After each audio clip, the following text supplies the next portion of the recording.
Hi అండి అందరికీ welcome back to Roja Machikanti vlogs. సొరకాయ అప్పాలు ఎలా చేసుకుందామో చూసేద్దాం రండి. బియ్యం పిండి తీసుకోవాలి ఒక పెద్ద గిన్నెలోకి.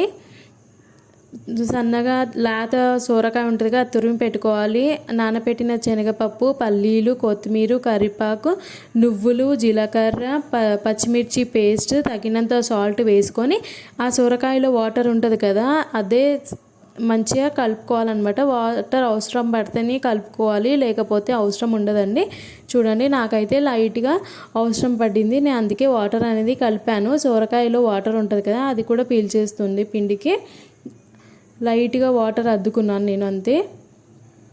అంతలేపు ఆయిల్ కూడా హీట్ పెట్టేశానండి. ఆయిల్ కూడా హీట్ ఎక్కిపోతుంది. నైట్ డిన్నర్లో రెసిపీస్ అయితే బాగుంటాయండి. చూడండి ఇట్లా మంచిగా పిండి కలుపుకోవాలి. చిన్న చిన్న ఉండలు అనేటివి చేసుకోవాలి.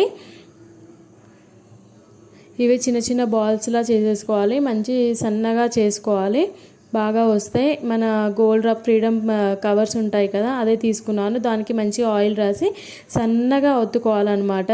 అప్ప అనేది సన్నగా ఒత్తుకుంటే క్రిస్పీగా వస్తుంది. మెత్తగా కావాలన్న వాళ్ళు మెత్తగా తీసుకోవచ్చు, క్రిస్పీగా కావాలన్న వారు క్రిస్పీగా తీసుకోవచ్చు. ఆయిల్ కూడా హీట్ ఎక్కింది. అప్ప అనేది కూడా వేసాను. సొరకాయ కొంచెం వాటరీగా ఉంటుంది కదా, కొంచెం గోలడానికి టైం పడుతుంది అనమాట. ఓపికతో చేసుకుంటే చాలా మంచిగా ఉంటాయండి రెసిపీస్.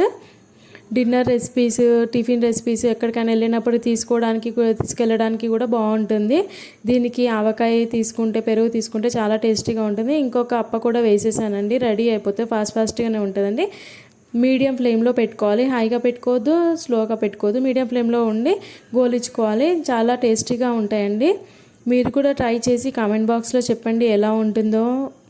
సొరకాయ అప్పలు అనేది రెడీ అయిపోతుంది. ఒక గిన్నె తీసుకొని పెరుగు వేసుకొని ఆవకాయ వేసుకుంటే బాగుంటుంది. లైక్ చేయండి, షేర్ చేయండి, సబ్స్క్రైబ్ చేయండి. రోజా మచ్చికంటి వ్లాగ్స్. Thank you.